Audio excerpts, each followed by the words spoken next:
আসসালামু আলাইকুম, সবাই কিরম আছেন? আশা করি সবাই ভালো আছেন। আলহামদুলিল্লাহ আমিও ভালো আছি। তো এই যে দেখুন আজকে দুপুরে রান্না লই আইছি মুরগির মাংস আর ইসার হুটকি ভর্তা মাহায়াম। তো এই যে দেখুন তরকারি বয়া দিছি ফেস টেস্টি দিয়ে হেরা মশলা উড়াই লইতেছি। মশলাটা উড়াই হেরা একটু পানিতে হেরা মশলাটা মজা লইম আর এমদা আরেক গ্যাসের মধ্যে আরেক চুলার মধ্যে তাওয়া বয়া হেরা মরিচ আর রসুন দিয়ে দিলাম। মরিচ আর রসুন একটু ভাজা করতেছি। এমদা আমার মুরগির মাংস মজানি হয়েছে। আদা দিয়ে হেরে একটু পানি ডাল্লা দিলাম, পানি দিয়ে হেরে আলু দিয়ে দেম, আলু দিয়ে আজকে হিজাই দিলাম। হেরা বাবা বলতেছে আলু হিজাই দিবার লেগে তো হিজাই হেরে ঘুরে দিছি। কিন্তু আমার ইচ্ছাও ভাজা হয়ে গেছে, ইচ্ছার রুটকিটা ভাজা হয়ে গেছে, তো সবটি ভাজা হয়ে গেছে। এখন ভর্তাটা মাহাই লইতেছে, হাতে ভর্তা মাহাই না কারণ আটটা খুব জ্বলে, হাতের চামড়া পাতলা দিকে চেঁচনিতে মাহাই লইছি।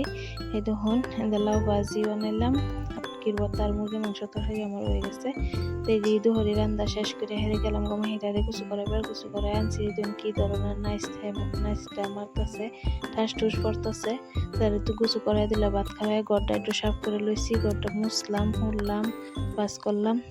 এটি করে থয়ে হেরে আমি কুচু করবার গেলাম কুচু করে আয়ের যে কাহটি লই হেরে যেতেছি কাহলার পর লাইকা তে কাহটি আজকে বিছনা চাদর মতো সবটি ধুইলাম বা তে কাহলার বার গেলাম গা কাহটি লাইরাই যে তখন সুন্দর করে কাপড় ঢিলাই হেরা হুকনা হুকনা কাপড় কয়েকটা আছে রেডি করে লই আইবর সাইড না হেরা বাস করে আলতাছি কাপড়টি।